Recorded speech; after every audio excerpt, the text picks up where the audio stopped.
আসসালামু আলাইকুম বন্ধুরা, আজকে আমি মুসুর ডাল দিয়ে পালং শাক বানাবো। কিছুটা পেঁয়াজ দিয়ে দিয়েছি, ডালটা ধুয়ে নিয়েছি।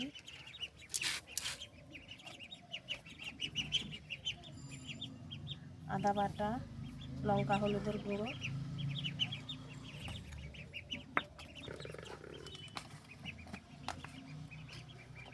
কিছুটা ধনিয়ার গুঁড়ো,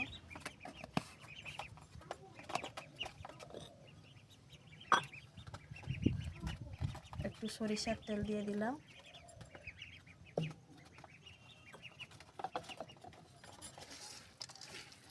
এরকম করে মাখিয়ে নিচ্ছি বন্ধুরা, দেখুন।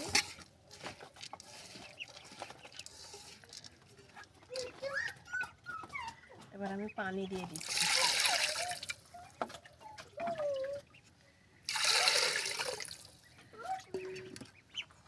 চুলোয় বসিয়ে দিলাম, ঢাকা দিয়ে দিলাম।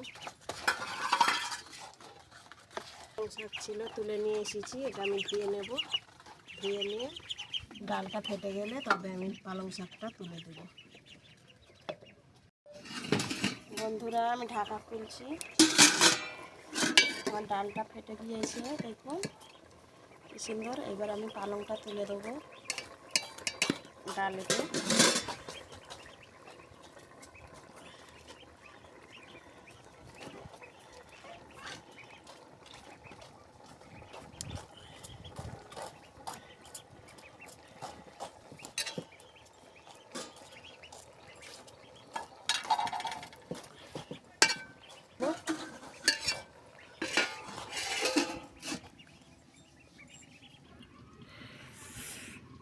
দেখুন বন্ধুরা, আমার ডালটা হয়ে গিয়েছে। এবার আমি নামিয়ে নেব। নামিয়ে নিয়ে আমি আপনাদেরকে দেখাবো ডালটা।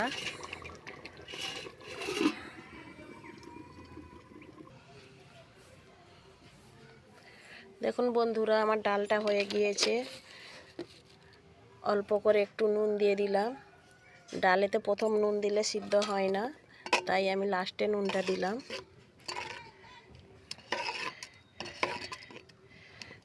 দেখুন বন্ধুরা, একটু গরম মশলা গুঁড়ো দিয়ে দিচ্ছি।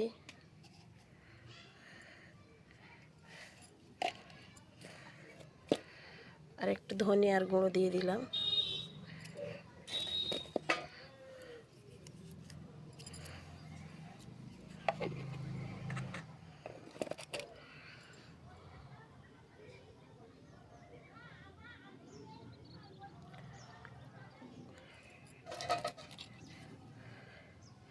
আমার ডাল পালং শাক হয়ে গেছে বন্ধুরা। মসুর ডাল দিয়ে পালং শাক দিয়ে, বাড়িতে পালং শাক হয়েছিল, তাই আমি ডাল পালং বানিয়েছি। ভালো লাগলে বন্ধুরা লাইক সাবস্ক্রাইব করবেন।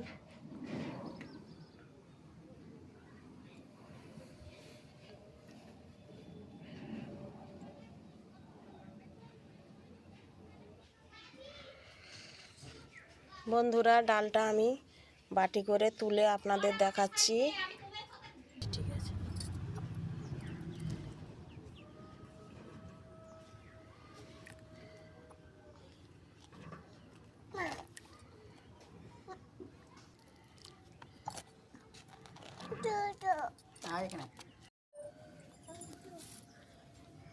দেখুন বাটি করে তুলে দিয়েছি আমার ডাল।